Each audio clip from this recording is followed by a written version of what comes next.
Hello, today we're going to discuss the activity that was posted on March 16th, Volume of Solids.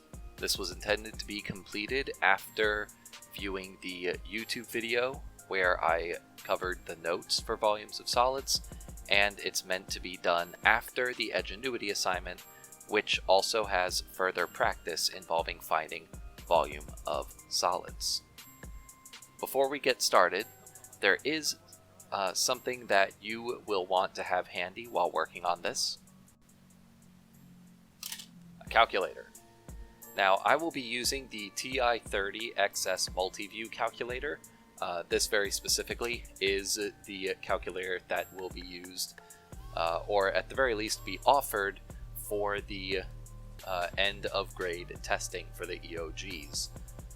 It's a common calculator. If you really absolutely wanted to find this exact model, you can get it on Amazon for like $10, Staples and Office Depot, all of that too. Another model that works just about as well, it's not quite as user-friendly, but it's the TI-30X X2S or XIIS, however you want to pronounce it. It's weird. They both kind of do the same thing. This calculator can do fractions, it's just not quite as intuitive. As you can see right here, we can do some fractions, 1/18, or you can use this ABC button and do, say, 1 and 1 and a half. And this says 1 and 1/2, but it's really hard to tell that, and it's just not very nice. The XS Multiview is a bit cleaner when it comes to fractions because it's a little bit cleaner labeled, and you can use this dial pad to maneuver around and add a mixed number if you wanted. So, we will be using this calculator to assist us for these problems. Number one, it is asking to find a rectangular prism with a width of 12.2 centimeters, a height of 11, and a length of 5, and it's asking for the volume. Volume is length times width times height. So, I'm just going to take our calculator and do 5 times 12.2 times 11. 5 times 12.2 times 11. And it gives us an answer, 671. We're just going to double check and see what unit of measurements we were using, centimeters. So the answer is 671 centimeters cubed. That is our answer for number one. For number two, Frankie's cube has a side that measures 13.1 centimeters. What is the volume of the cube? So, for this one, we have a cube that has side lengths of 13.1 centimeters, and they want to know the volume. We could use this same formula, volume equals length, width, and height, and we already know length, width, and height should be all the same because this is a cube. So we assume that the length, width, and height are all 13.1. Or we could just say that the volume will equal the side length cubed, which is 13.1 to the third power, or cubed. Whichever one you decide to do, we'll start with the cubed one first, 13.1, and on this calculator, if you wanted to do to the power of something other than 2, if I wanted to do to the power of 2, I would click this button over here, x squared, and that adds a 2 exponent. You could go back over it and move sideways and change that to a 3, but there's an easier way.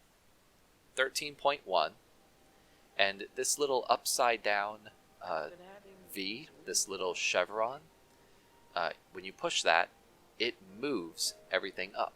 I'll show you that again. When you push the chevron, it moves into the exponent, and you can type in whatever power you need to. Then just push the right arrow key to move out of the exponent. 13.1 to the third power is going to equal 2248.091. Now let's check our directions here. Our directions just say to solve the problems below. It does not ask us to round, and it does not want an approximate answer. It asks, what is the volume? It does not want a guess, it does not want it rounded. So we are going to enter that the volume of the cube is 2,248 and 91 thousandths of a centimeter cubed. And just to prove a point, we will get the same answer if we do 13.1 times 13.1 times 13.1. It gives us the same answer. The difference is how much time we spent typing in what we were multiplying. This first method was a lot quicker. For number 3, Amy's cereal box measures 3 inches wide, 14 tall, and has a length of 5.5 inches. What is the volume of Amy's cereal box? This is where this fraction function will come in handy. We have 3 for the width, times 14 for the height, and then for the length we have 5.5. So on this calculator you can go ahead and create a fraction and then move off to the side, or if you wanted to, you can see the little neon writing right above the button that is fractions. It says UND. So that is our whole number and our numerator and denominator. You can click second, and that will activate all of these lime green or yellow lettering that are above the numbers. And now when we push this button, we are activating this information above it, and it will give us a mixed number instead of a fraction. So we'll go ahead and enter 5 and 1/2. It is important to know that you could enter 5.5 and change that to a decimal and save some time if you are familiar with switching from fraction to decimal.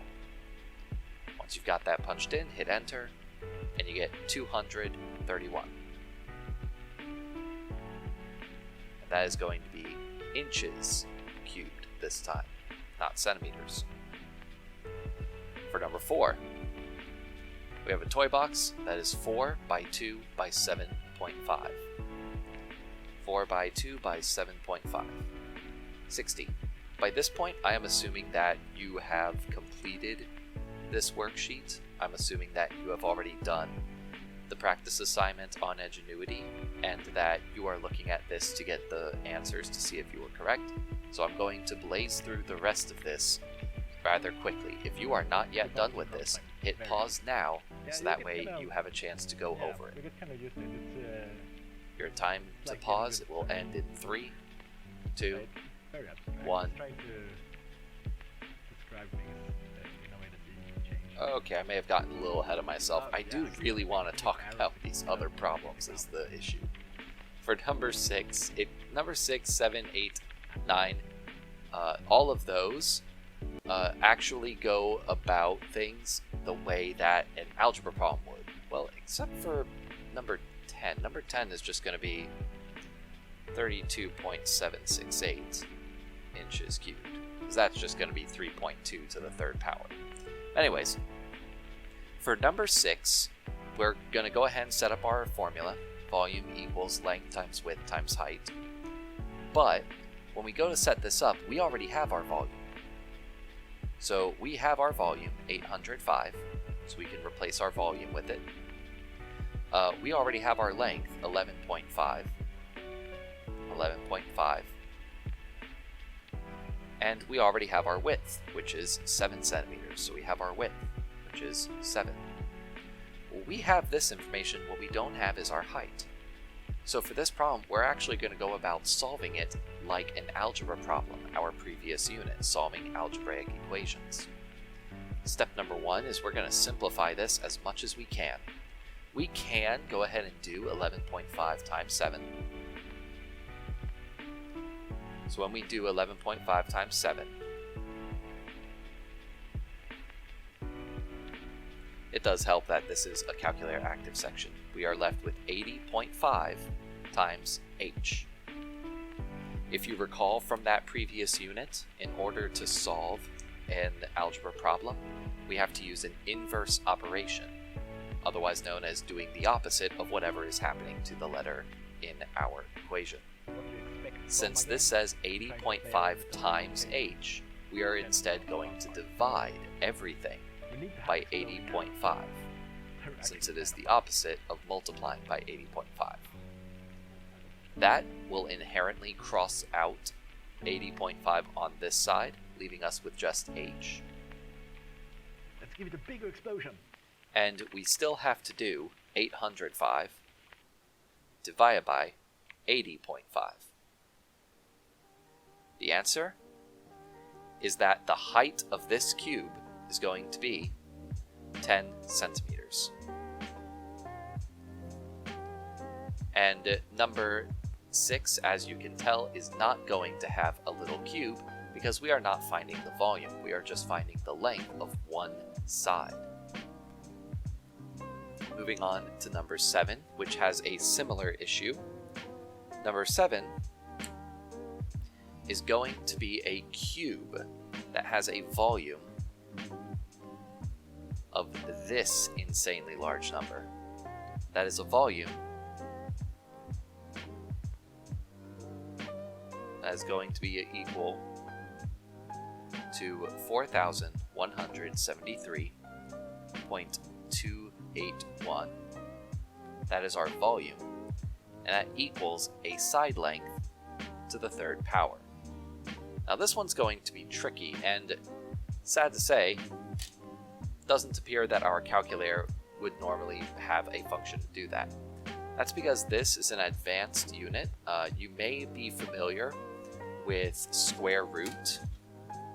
A square root is going to be that, for example, any two identical numbers can be multiplied to get that value.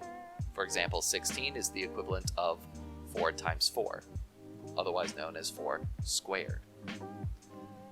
Or I should say that 16 is equal to 4 times 4, which is the same as 4 squared. Therefore, the square root of 16 is just 4. 25 would normally be the equivalent of 5 times 5, or 5 squared. So the square root of 25 would equal 5. You can kind of follow this pattern. The square root of 36 would be 6, the square root of 49 would be 7, square root of 64 would be 8, and it keeps going. There's no end to these numbers. They will continue. What's a little bit more tricky is cube units. Something like 64, for example, is the equivalent of 4 times 4 times 4, or 4 to the third power. Now, the cubic root of 64, that is what this would be called, those would be square roots, and this is cubic root, would be 4, because I can take 4, multiply it 3 times to get 64. And that's what makes this particular type of problem difficult, because these numbers get very large very quick. Case in point, the cubic unit of 8 is only 2. And that was an increase of just 2 digits, going from 2 to 4, and we went from 8 to 64. So these numbers will get very, very large. Lucky for us, this is calculator active, and there is a way to get your calculator to do cubic roots. I haven't played with this function too much, but we're going to give it a go anyways. You might see that little chevron has, below it, it has a square root, but above it, it has an x and a square root. When we type second and then that, we can replace answer with 3. This is now going to find the cubic root of whatever we put in there. The value we are trying to find the cubic root of is going to be 4,173 and 281 thousandths. Now, assuming this does what I think it does, to be perfectly honest, I have not played with this particular function too often because it doesn't happen in 6th grade math. It should give us an answer, and my prediction is that it will have 1 decimal place. 16.1, 1 decimal place. 16.1, what was our unit of measurements? Centimeters. That is the side length for 1 length for this cube. For number 8, similar to number 6, we've got volume equals length, width, and height. We have our volume, 376, which equals, it's going to be my length. Let me stylize that just a bit so we know it is not a 1. My length times 16 times 5. We can go ahead and combine 16 and 5 to get 80. 376, and we will divide both sides by 80. So that way we can isolate my variable. 376 divided by 80 gives me 4 7/10. 4.7. 4.7 inches. Not cubed, almost made a mistake. The last one, it doesn't spell it out so much as give us an actual picture. It shows our length, it shows our height, but it shows that we are missing our width. It does not tell us how wide this structure is. So, we take our volume, 388.8, which equals 12 times 9 times, I went out of order, but there is our width. 388.8 equals 12 times 9, that is 108. We divide both sides by 108. And let's check what that is. 388.8 divided by 108 equals 3.6 for my width. There we have it. This was the assignment covering volume of solids. The follow-up assignment will be a little bit more practice, plus a little bit of capacity as well. See you next time.